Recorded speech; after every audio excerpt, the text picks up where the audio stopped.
День народного единства.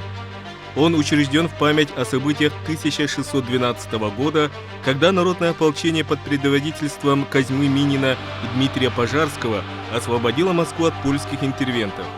Исторически этот праздник связан с окончанием смутного времени в России в XVII веке.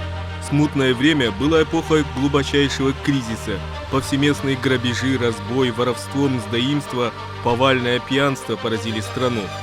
Под знаменем Пожарского и Минина собралось огромное по тому времени войско, более 10 тысяч служилых поместных людей, до 3000 казаков, более 1000 стрельцов и множество даточных людей из крестьян.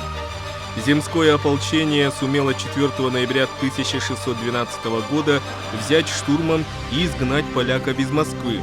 В благодарность за освобождение Москвы Минину и Пожарскому был установлен памятник. События давнего прошлого истории России заняли достойное место в календаре памятных дат Российской Федерации. 4 ноября – День народного единства.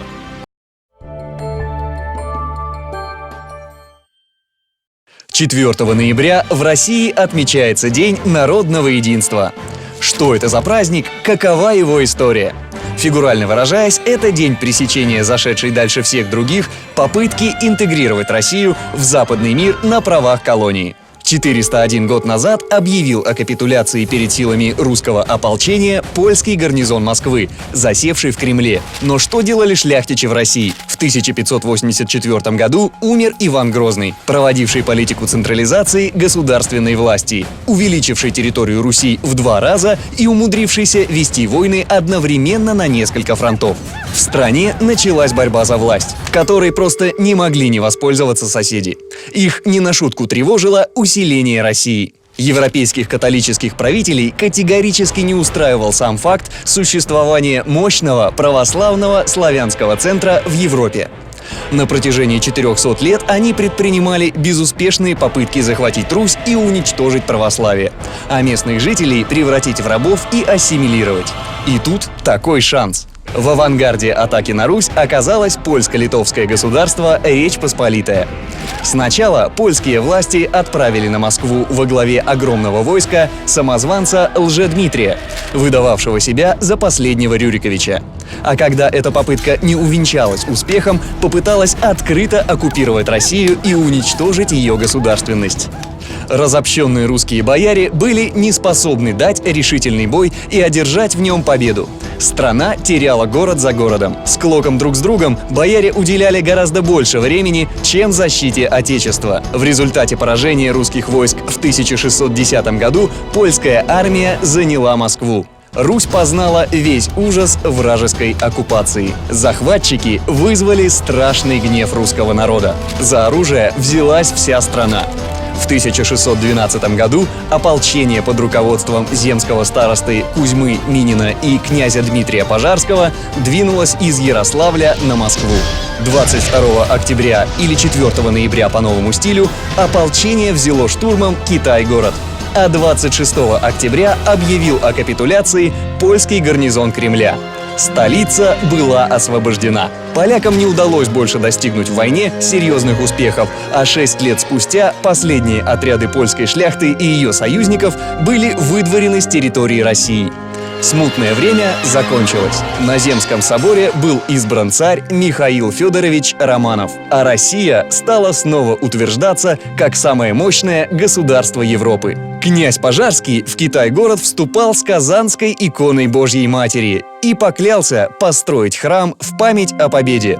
В 1649 году царь Алексей Михайлович в память об этих событиях объявил 22 октября или 4 ноября по новому стилю государственным праздником – Днем Казанской иконы Божьей Матери.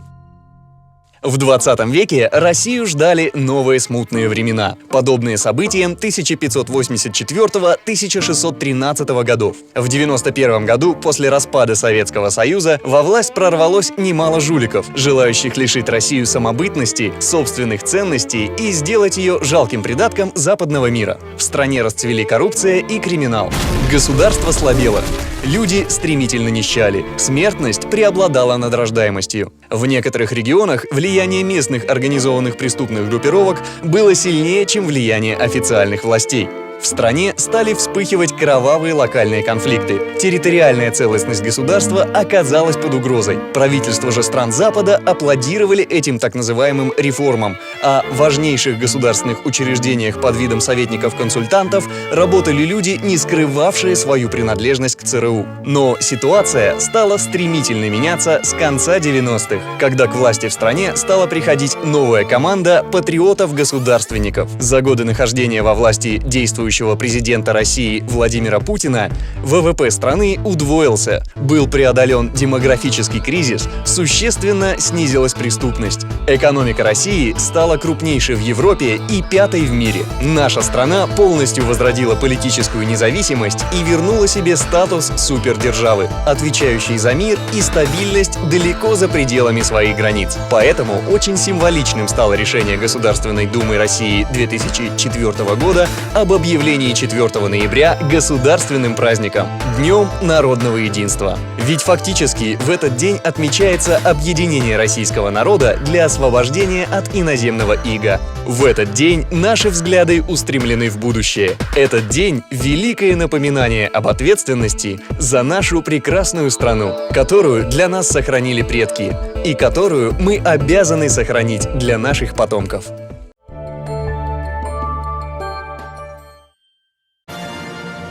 День народного единства. 4 ноября 1612 года. Освобождение Москвы во время смуты. В этот день народное ополчение Минина и Пожарского освободило Москву от иноземных захватчиков.